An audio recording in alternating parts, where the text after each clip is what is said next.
You've been here in crypto for 9 years, right? We need to have real products that real people want to use. I'm Connor, the CEO and co-founder of Enso. Yeah, I've been building on crypto for 9 years. Left uni, had a really good job offer in cybersecurity, and I took a job offer in crypto instead. You were born in Scotland, Glasgow. Glasgow's a bit more rough around the edges, if you want to call it that way. However, that's what made me who I am, right? That ability to do Enso for nearly 5 years and just not quit. Are you getting Ethereum? Luckily, by chance, I found Bitcoin in 2013. Second time I met him, he was like, "Have you heard of this thing called Ethereum?" What is this? This is random words that I've never heard of before. I decided, okay, let's build a product in crypto that allows people to monetize their trading knowledge, which was Enso V1. Even the name of Enso is from like Buddhism. It's to represent every human mind can create something unique. Enso is a tool that allows people to build any app that they would like to build in crypto. It's a world map that has all the information of crypto in one place. We really want to make Web3 like Web2, and people are going to hate that. Our vision is to allow a developer to ship an app in a weekend. We want to have all of crypto behind one tool. So you go to integrate Enso, you get access to every single network and every single smart contract language, every single protocol, all through one page. It's the engine and the superpower of Web3 building. Hey, When Shift Happens family. Welcome to Drops, a podcast series where we showcase smaller, rising star projects in the crypto space. Since When Shift Happens started to take off, we've received hundreds of requests from many great projects every month that we had to say no to because they weren't a good fit yet in terms of size and impact. But this has now changed with the Drops podcast series. We're building When Shift Happens, the most credible platform in crypto, and there is no reason why smaller projects with big potential shouldn't have a chance to be heard. Drops is not a research service nor an endorsement, but a way to give a voice to the potential big crypto founders of tomorrow. How do we change the game? Like this game that you've been here in crypto for 9 years, right? You've seen it all. Yeah, so whenever I started in crypto 9 years ago, it was a very different part of the industry, like very different. It was a bit more real, a bit more authentic. People were wanting to change how applications were built, and they were using kind of a different thought process than what people are doing right now. So feels right now people are recycling the same concepts, the same ideas over and over, just with a little minor of tweak, maybe a little bit more incentivization, so that they can also get a lot more awareness for their project, right? Now, the way I view this is very different from what people view in the ecosystem, is that we need to have real products that real people want to use. Which, if you really compare inside of the Web2 world and the Web3 world, in the Web3 world, we have 4.8k apps, right? Only 4,800. Whereas in the Web2 world, we have 4.8 million applications. We have 28,000 developers in the Web3 world and 47 million developers in the Web2 world, right? Now, the probability of an app that will be used by other people really, really well, or get mass adoption, the probability is higher on the Web2 side because there's more applications, right? The Web2, 3 side, this is where the incentives and the structures and the games kind of come into play, which is not the best for the industry, right? So how do we change it? We allow people to build products that people actually need and want. So to do that, the question is, okay, maybe the incentives aren't aligned. That's kind of what I thought initially, up until I tried to build Enso. We started a social trading app 4.5 years ago, and we had to pivot the company 2 times because it was so hard to build an app inside of crypto. So I think that's how it changes the game, because then you'll start referencing saying, here's the users that are using my application, not just a vanity metric of TVL, for example, that can be artificially increased from token emissions. You know, that's not a real metric of success of a project. So I think it's really, people need to build products that people want and love. And it doesn't always just need to be financial either. Who are you? I'm Connor, the CEO and co-founder of Enso. Yeah, I've been building on crypto for 9 years. I dropped out of uni, and not dropped out of uni, left uni, had a really good job offer in cybersecurity, and I took a job offer in crypto instead. So crypto was my full-time professional career since straight out of uni. You were born in Scotland, Glasgow. Scotland, Glasgow. How was that Glaswegian. for an upbringing? It was, I think, I live in Switzerland now. It's a bit different, right? Glasgow's a bit more rough around the edges, if you want to call it that way. However, that's what made me who I am, right? Which is that ability to do Enso for nearly 5 years and just not quit. So yeah, Glasgow is an interesting place. I think to get out of Glasgow it's very hard because one, I think the optics of the UK being a good country is completely broken, right? I think it's a failed society fundamentally, especially nowadays. And two, the cap of where you can go in the society is very limited. Even from where I was after university, in Glasgow, it was the best cybersecurity job. The only next level is you go down to London. But then I was able to leave Scotland, which was a fun experience to say the least. Giving up the best cybersecurity job in the UK to take a random crypto job that everyone's 9 years ago thought was a scam. Change a lot of people's perspectives, right? Because they were like, this is a big risk, and the risk paid off. The interesting thing is you're saying I'm in Glasgow, and then the next kind of big thing is London, right? Which a lot of people who've maybe never been to London or at least worked there might think, oh, London is the place, right? New York, London, Dubai, Singapore, those are the places. Zurich, maybe Frankfurt, right? But if you really spend some time in the UK or in London, you realize it's not the place. No, it's not. At all. No. You're psyops into believing that it is. Yeah, seriously. Yeah. I built a business for 3 years there from 2015 to 2018. So I know, like, I was like, oh shit, like the business is starting to work decently well, but this place is horrible. The quality of life is so low. It's so terrible. And when you've been to many places and lived in many places, you realize, man, I can't live here. It's terrible. That's why I left. That's why I left. Just because there's no that if that's the cap of a society, right? Like, is that really where you want to spend your time? No way. No way. As a good Swiss, I have to ask you, what's your story with Switzerland? Really fortunate, actually. Really lucky by that one. I took that job for this crypto company in 2017, and I moved to Prague for that one. And after a month and a half of being in Prague, the guy drops it on us and says, hey, the company's legally registered in Switzerland. I was like, oh, I didn't know that. Okay, we're all moving to Switzerland then. Okay, that's how I actually went to Switzerland. And then we had the first office in CV Labs. You know CV Labs, right? Crypto Valley, essentially just a bunch of shell companies, right? There's not much there. But we had the first office there, and that's how I got into Switzerland. That was my foot in the door. And I was the only person from that era of all of us going to Switzerland that actually stayed throughout this whole time of 8 years now. So I spent about 2 years in Zug, age of, let's say 22 to 24, being in Zug is, it's not the most fun because it's very quiet. So I then eventually moved to Zurich, and that's where I've been for the last 6 years. How do you get into Ethereum? Luckily, by chance, once again. I found Bitcoin in 2013. I found that because I was a big gamer. So I play a lot of World of Warcraft, a lot of RuneScape.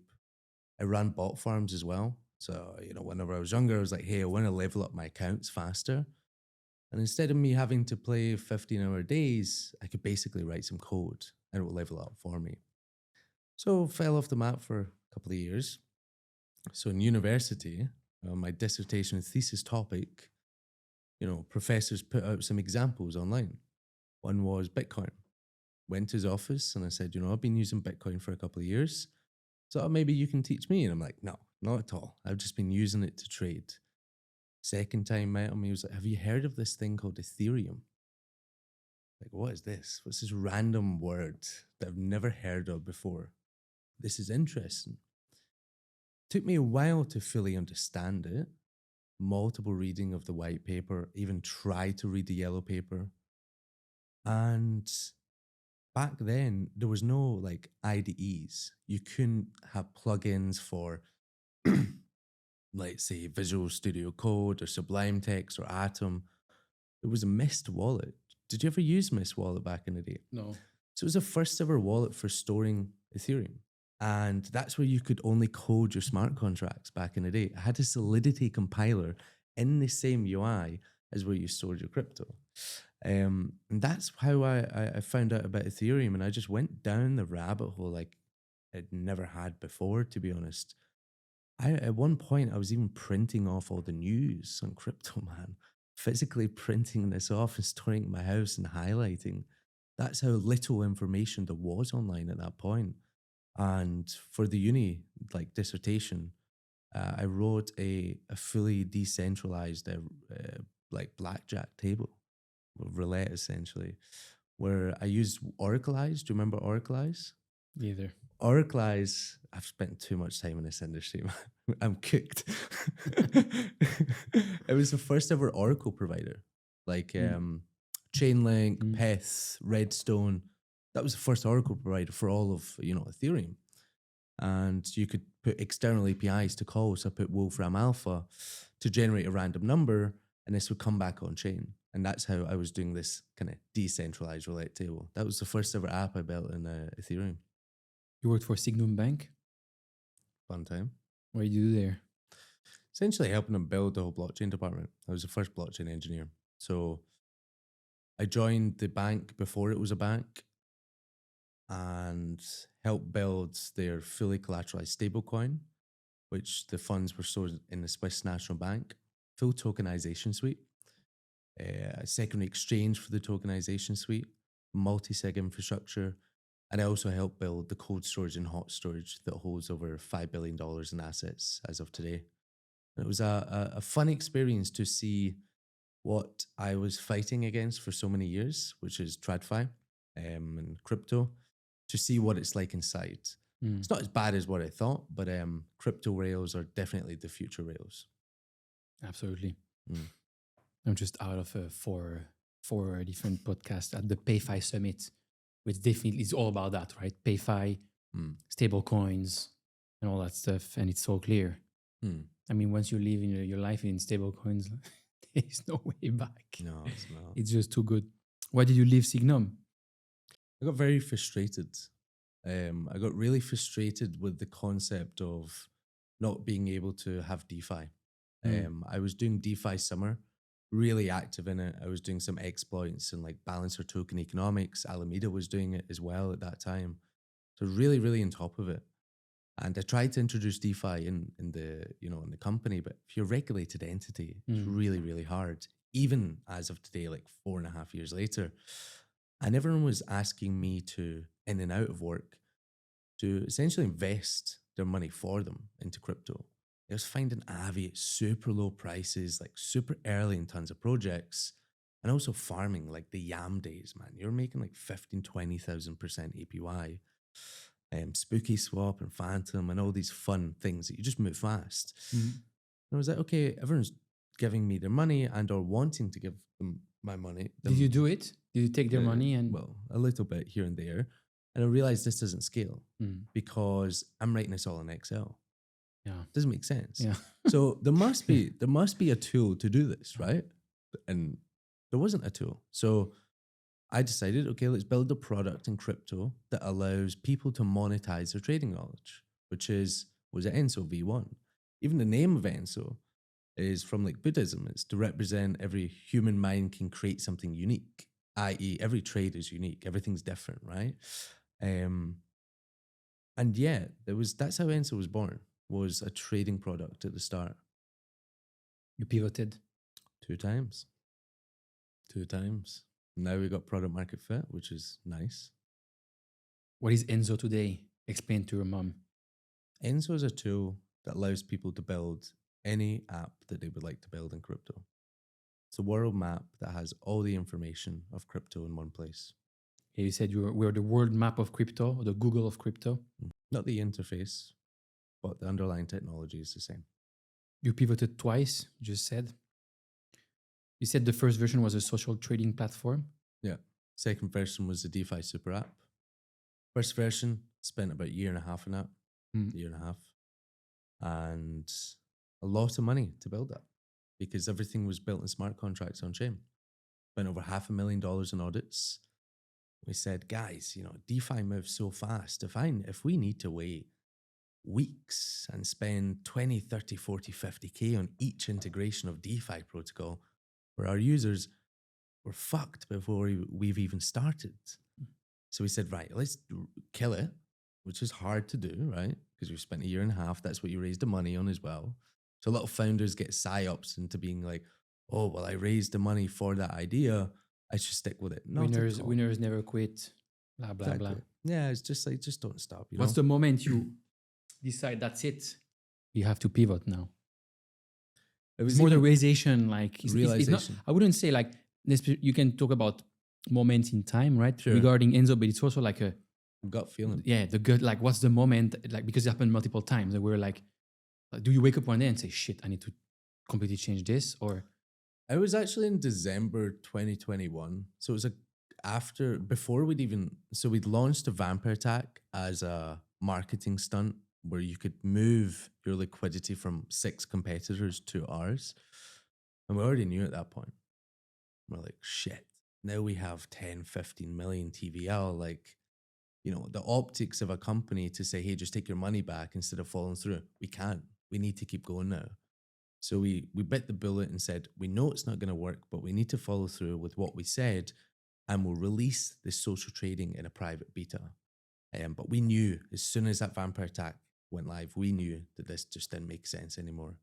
And the moment of cancelling, we communicated very clearly with the team. We made a good decision to not even make it public of the social trading app. We kept it in a private testing unit.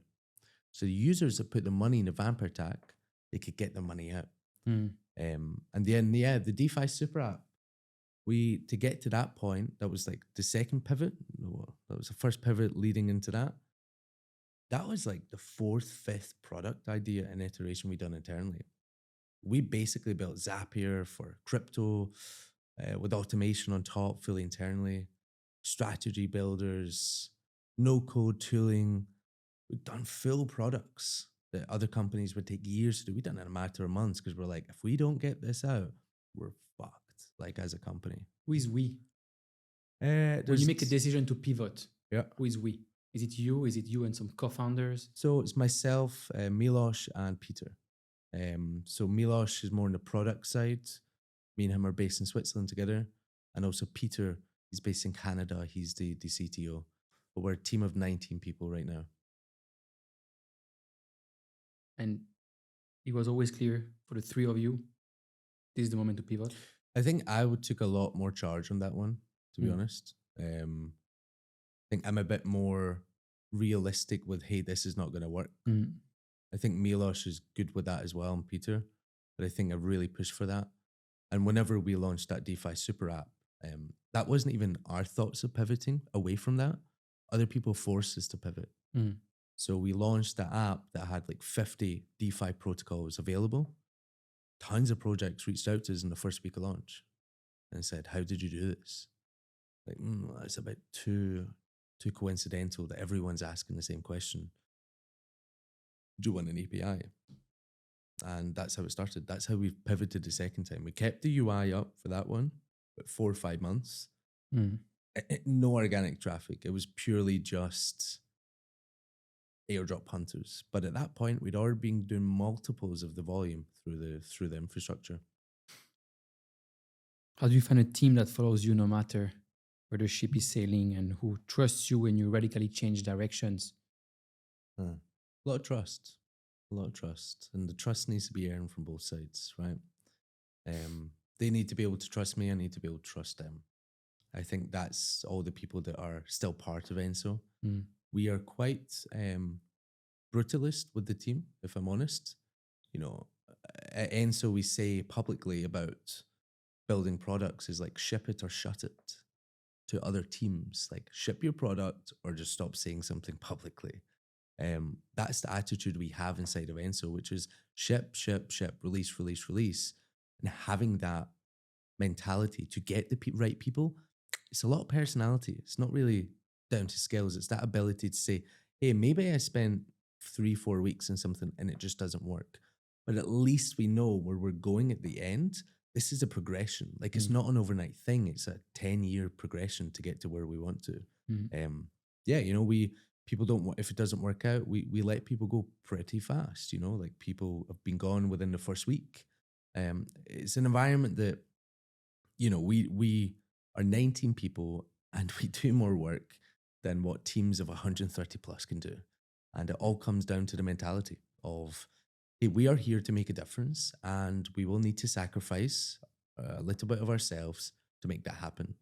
And surround yourself with the right people. That's what we've done in Enso. How do you find a smaller team of killers that can ship in weeks what other projects can't ship in months or years with much more money? You push them. You push people. You push them. You go, I want it done by this. Okay, it can't be done. Okay, bye-bye. That's what you say. Bye-bye. If you can't do it, like, why are you part of this team? Like, we are here to release.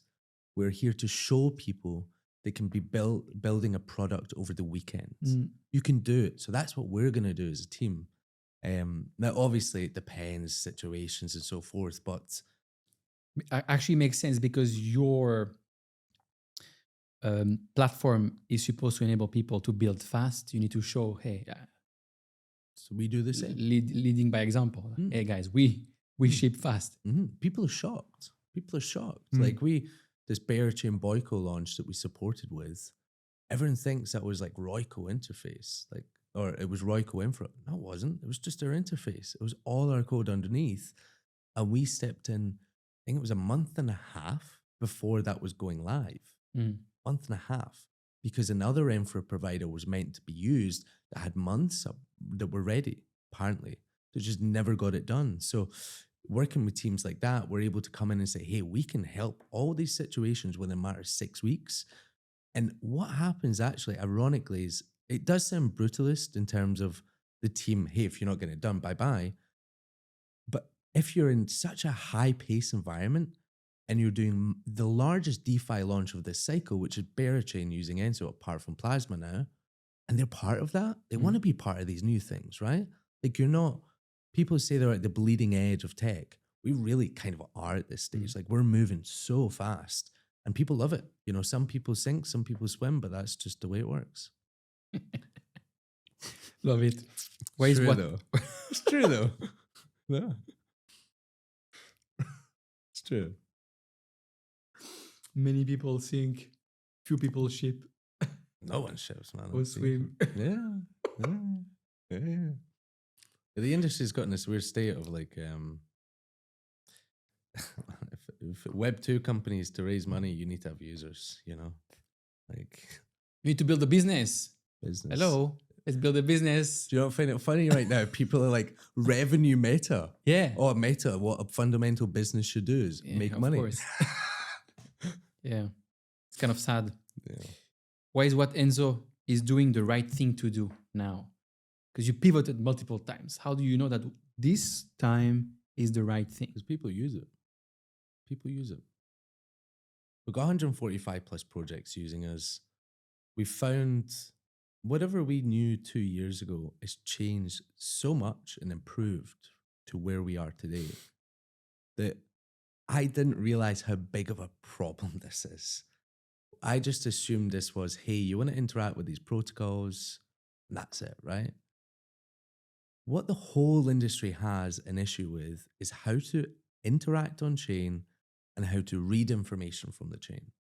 No matter if you're an AI project, whether you're real world assets, whether you're stablecoins, whether you're an LST, whether you're a DeFi super app, whether you're whatever new meta comes out, that's a fundamental core issue. So how I know that this is working and why we're not going to pivot again is that we have over 145 plus using us as of today.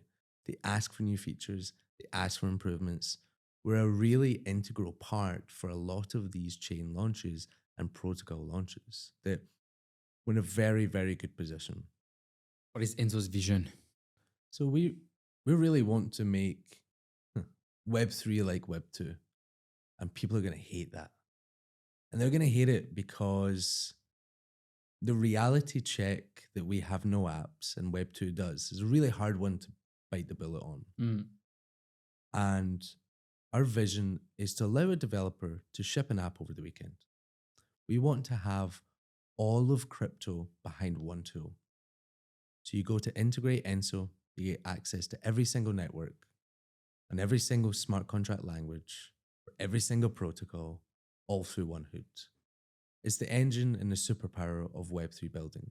You know, you have engines that allow you to build designs or games. You know, you got Unity, you got Framer for designs, you got Figma. Enso is that for the Web3 development industry.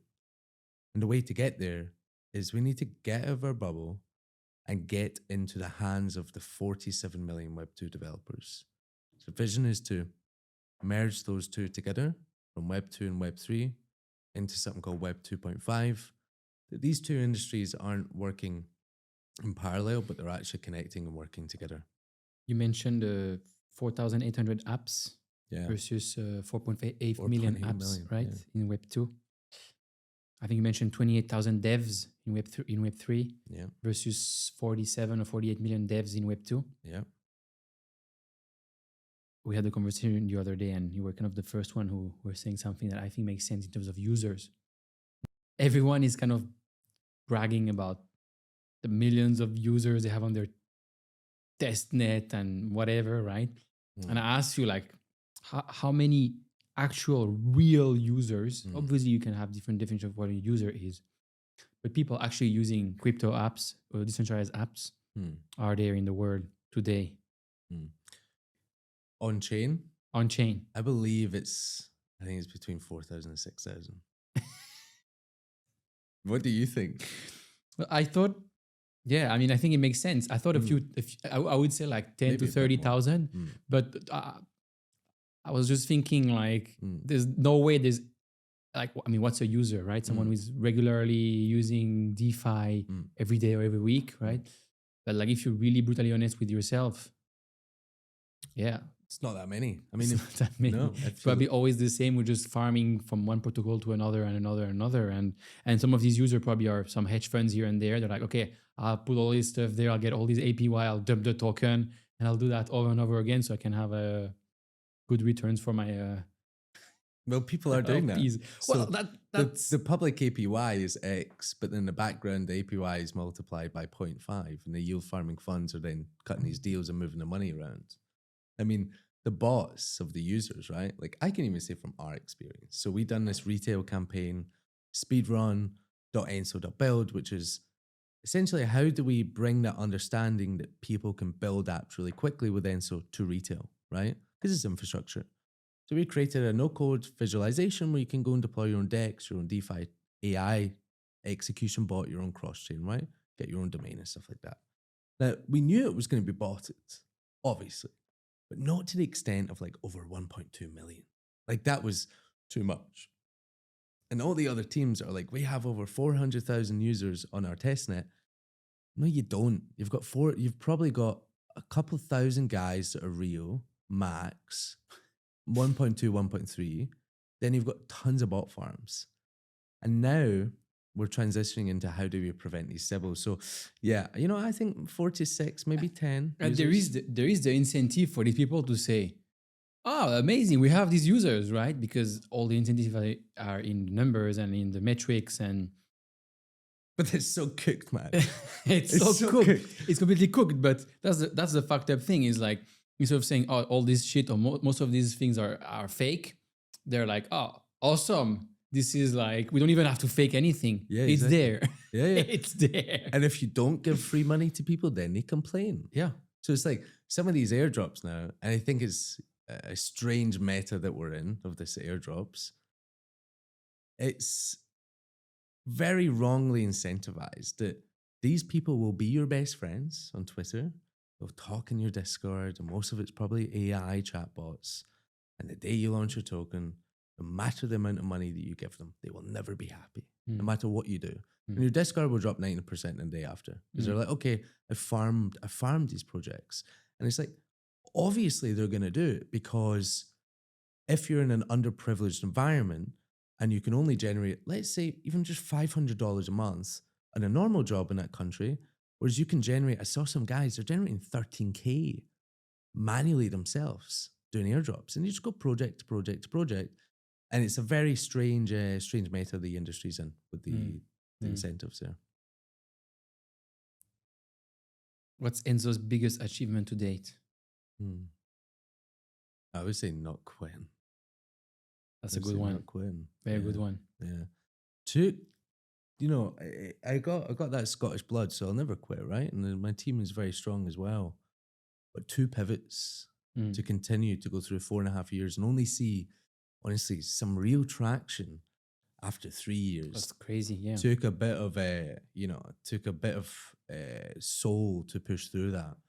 And I'm glad we did, because we're getting the fruits of our labor, and the projects that work with us, they know that we don't quit. Like a lot of the projects that are using infra now, one of the question is, okay, if I'm going to use that infra tool, is the team still going to be around? Are they just going to change to something completely different? Like there's a big data provider, I won't mention it, and they were used by tons of wallets. All the wallets are now moving over to us because they're like, yeah, well, they're launching their own network. They're also launching their own token. They're decreasing that service, even though they're generating really good revenue. Yeah, I say not quitting. What are you particularly bad at? Organization. Very bad at that. I think also we need to improve on communication about Enso. I think we haven't nailed it just on the head yet of how to articulate what we're doing.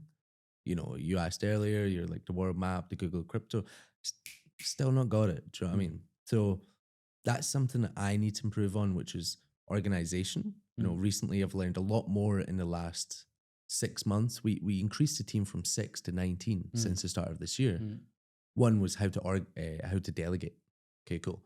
Then how does that shape what I need to do in my organization to make that even better, those delegations? And we need to learn as a company how to articulate and communicate Enso really, really simply to retail, which we will get there. We will get there. But it's very good the developers know and exactly understand what we do because they all use us. And now we need to go to the next level, which is just the way I view it is it's another quest. You know, it's a video game. You're doing another part of the quest to get to where you want at the end. And it's another challenge that we need to figure out. Why do you feel that most people and builders, so normies and builders, still don't take crypto seriously today? Do you blame them? Do you blame them? You you have like let's be real, right? You have recycled garbage narratives being shot through everyone's eyeballs every single day. That's why. Like it's true though. There's certain narratives that are being said that, man, I've been 9 years in crypto and I didn't understand what they were saying. I couldn't understand what those words meant. Yeah. And I had to research for weeks. Give me an example. Oh, I can't say it. Can't say it. Not a project, but maybe like a narrative or something like what the fuck is intent. Intense. I don't know what that is. Exactly. There you go. Like, you expect retail to understand this. You expect normal people to go, it's an intent pro, to go, what the fuck is an intent? An intent protocol. Makes sense, right?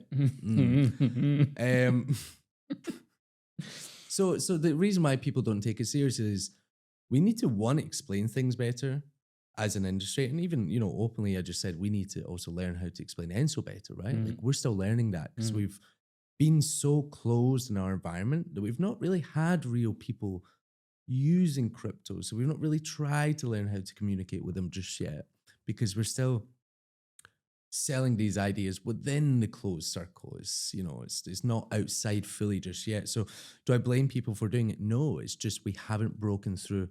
The bubble is not the right word, but we haven't broken through to the other side, which is the hundreds of millions and billions of people that can use this. So one, I think it's communication. Two, I also think there's a lack of products that people would use. Um, like there's people that trade stocks, there's people that, trade crypto. There's also social applications, there's apps that people use on a day-to-day basis. And we need more products in crypto that people want. And it can be financialized. Okay. If it's going to be financialized, then you need to somehow bridge that gap between Web 2 and Web 3 and get this incorporated inside of like neobanks, for example, right? We still haven't seen saving accounts inside of neobanks. They could be using crypto. And I think number 3 is just the complexity. Like 9 years, I would never say this 9 years ago. I was always very, very opinionated of not your keys, not your crypto, hold everything yourself, put it under your bed, put it in a bank safe, whatever, right? The reality is some people just like convenience. And everyone.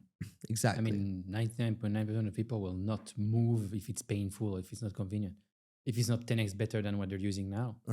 And we expect people to do a bank transfer to an offshore entity and buy tokens in there, download a MetaMask or Rabi, withdraw there, and then get gas tokens. I mean, just think about it.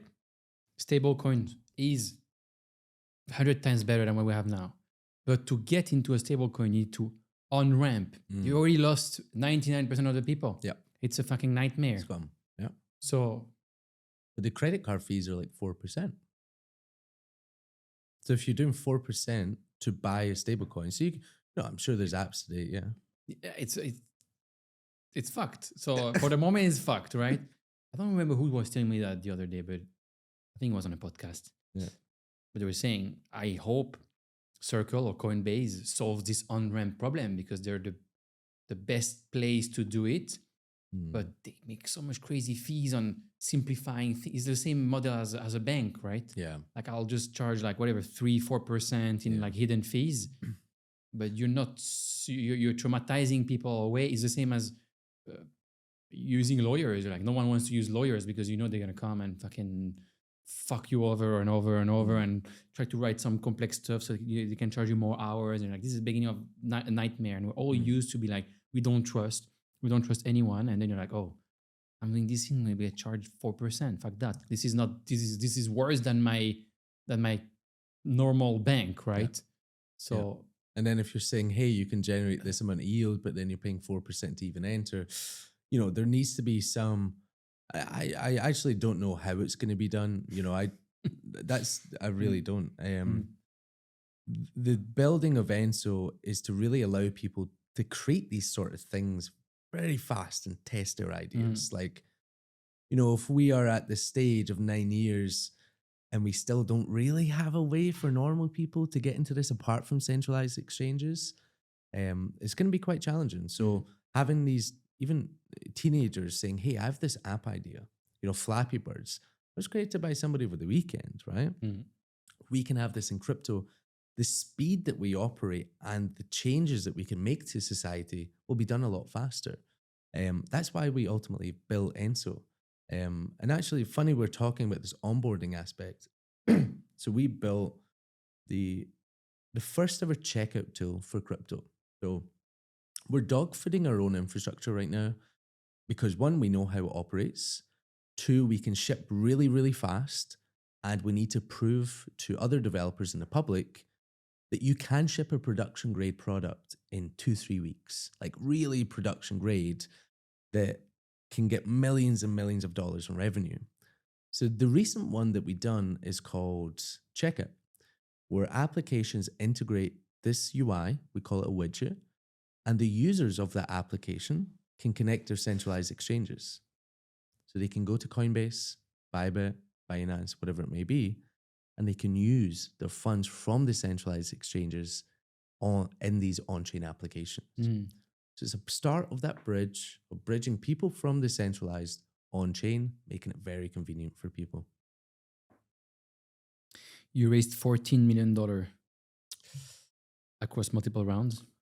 Yep. Not bad for a dude who grew up in Glasgow. Not too bad, not too shabby. It's just the beginning, just to start, You told me you declined larger raises to keep the hunger. What does that mean? Yes, on the seed round, we entered that and we wanted to raise 1.8. and we got offered over 15, and we took 5 in the end. I didn't understand it fully at the time, but I knew 15 was too much. I was 25. I wanted to not have too much money, not to know what to do with it properly. And I think any founder that wants to build a really sustainable business, if it's your first one, try and be a bit more lean, but not too lean. You know, maybe with the 5, I would have taken another 1 or 2. And that's all we needed. I think if we had the 15, we would have spent it in ways that we didn't really need. You know, maybe somebody said this contract is 50K, but you could get it for 25, right? You still go for it, you don't care, Yeah. Or you care less. You care a bit less. Now, I think my personality is not like that, but I wanted to protect against that because the way I view it is I'm going to be in crypto most of the rest of my life, right? Like for my first project and hopefully the last project I'll ever build, you know, you can't raise 50 million and then spunk it away within the first year or two.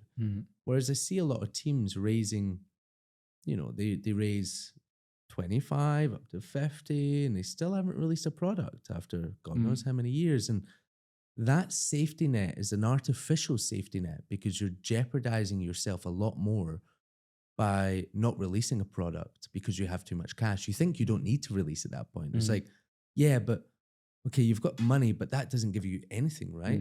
Whereas us going small, we were forced to make decisions that were hard decisions, but were the right decision because we had to make a decision. Whereas if you have too much, people just don't make a decision.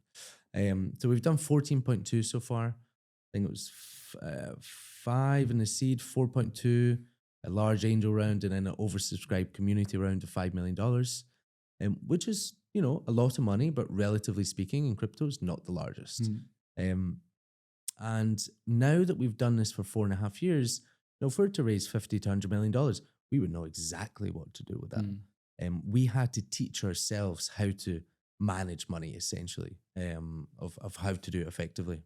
And I think that's also why there's a premium associated to founders that are the second-time founders. Because the first-time founder, you got to spend a bit of money to make some mistakes. Yeah. You raise money from Polychain and Multicoin Capital, 2 of the most recognized VCs in the space. Yeah. How did you do that? You just don't quit. In the seed round, to start, how we done the fundraise, how we started, it's never been said publicly. We built basically a team already from our own money. And our first iteration of the product, full design specs, and a live application with smart contracts underneath, with also full token economics, before we even spoke to an investor.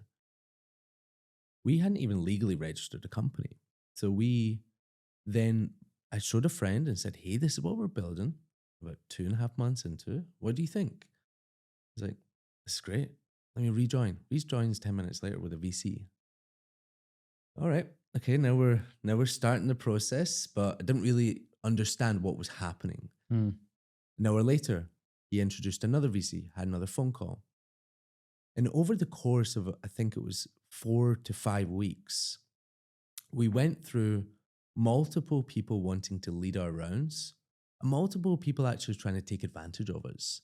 Somebody saying, I'll lead this round, or this investor is really, really good. And you start doing a bit of digging. You have to use your common sense very, very quickly and go, this guy apparently works at a cinema. How's he known to LPs of the biggest funds that can do this? And eventually you go past that stage of the tier 3 to the tier 2s to the tier 1s. So you just go through that. During that time with the fundraise, I think that was a really, really good test of, 1, myself, 2, the team. You know, we're moving faster than we've probably ever moved in life and making fast decisions. And yeah, we were very fortunate to get a Multicoin, Polychain, you know, also Cyberfund. I think Constantine from P2P and Lido and so forth, I think is super underrated fund. I think that's one of the best funds in crypto right now. And why? Because it's their own money and they built companies. It's very different from funds that have raised money externally. You never launched a token? You could have. Why? I think one, because I believe in this industry a lot more than others. Um, and two, we were going to, and then we said, this is not ready. This is not the right moment. We could have in 2021, we had everything ready. We were going to do an ICO. We had the ICO website built, all the terms and conditions, we had everything ready, everything. The momentum, all the awareness. We said, guys, how much revenue are we making right now? How many users do we actually have? Like, is this going to sustain itself for the next 10 years? No, it's not. We need to stop because this could get dangerous, right? This doesn't sound like a very crypto way of thinking. Man, I know, right? It sounds like a too healthy way of thinking for this industry. If you believe in something, you know, you gotta honestly, I don't know, put the blinders on sometimes and go, fuck all the scammers and say, I'm gonna do it my way. And it's worked out for us. So now we're at the point of, more than profitable. We've got we've got the number one standing in the whole ecosystem for developer tooling. We've got the largest brands like Bearchain, Unichain, Layers, Bearchain, Unichain, EtherFi, Kinetic, you know, all of the top brands in crypto using us. We know this works now. So now is a good time for us to expand and create the network, which is where the token comes in. Amazing. Thank you, Connor, for doing this and for showing us and for showing me that there's still some people who are here for the right reasons and who think long term. Thank you very much. That's Thanks for awesome. having me. It's good fun. Great.